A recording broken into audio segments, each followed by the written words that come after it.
Very good. And last but not least, Christina and Brian say what organism, which one of you would like to tell us what organism you picked?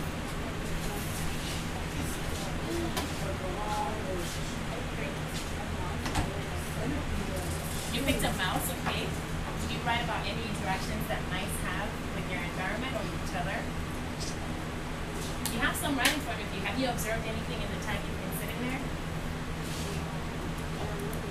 They're moving, okay. Are they just moving randomly or are they doing anything in particular? They're cleaning themselves, okay. So perhaps mice work in a mutual sort of way. Remember we learned the word mutualism yesterday? Does anyone remember what mutualism means? It's a, they both benefit, right? So both organisms are helping each other to stay alive and to survive.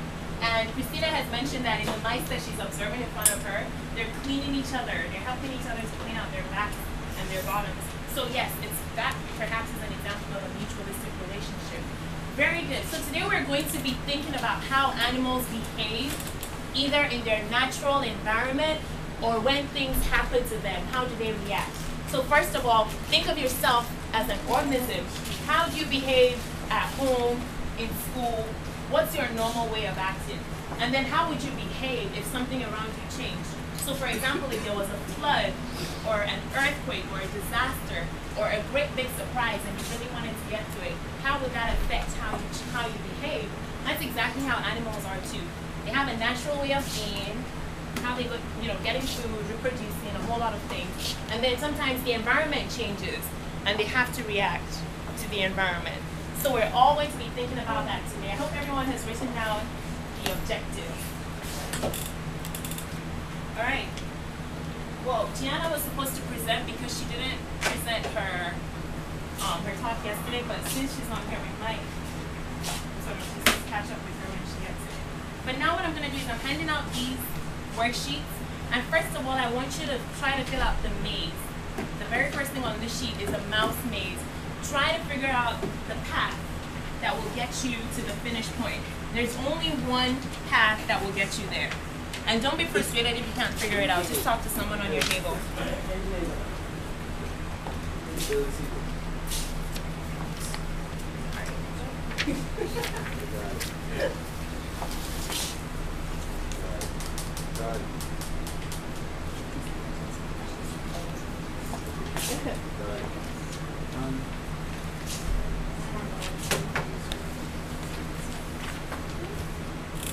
So while you're working on that, I have a question for the class. Who remembers what the difference between biotic and abiotic factors are? Living and non-living. Which one is living, which one is non-living? Abiotic and non-living. Thank you very much, Xavier. So yes, abiotic factors, everyone jog your memories. Abiotic factors have to do with the non-living things in our environment. Who can give me an example? A rock, okay. What about stimuli? Who knows what I mean by stimuli? Stimuli is a, how would I describe stimuli? Something that happens, a reaction or a change in the environment. So abiotic factors would also be things like temperature and pH. And biotic factors, just like biology, has to do with living factors. Bio for living. So biotic factors. Can anyone think of an example of a biotic factor? Think about what you learned yesterday.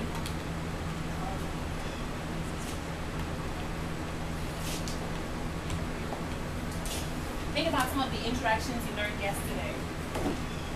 Who remembers one, apart from mutualism, because we went over that, is there any other relationship that we learned yesterday?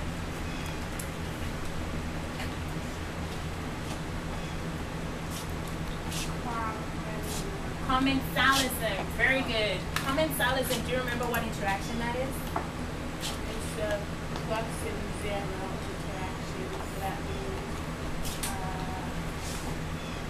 someone's benefiting, an organism is benefiting from something, and whatever this something is, it's going to have a benefit or a bad.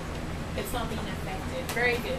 Commensalism. So that would be an example of a biotic factor, like a an organism having a common salazine sort of relationship with another organism. Thank you, Anthony. And the example we saw yesterday was the whales and the barnacles on your skin. Okay, seems like everyone has figured out the maze or almost figured it out. So I'd like you all to come with your maze sheets, and please come with a lined sheet of paper as well, the worksheet I just gave you, and we're going to gather around this mouse maze. So can I have everyone over here, please?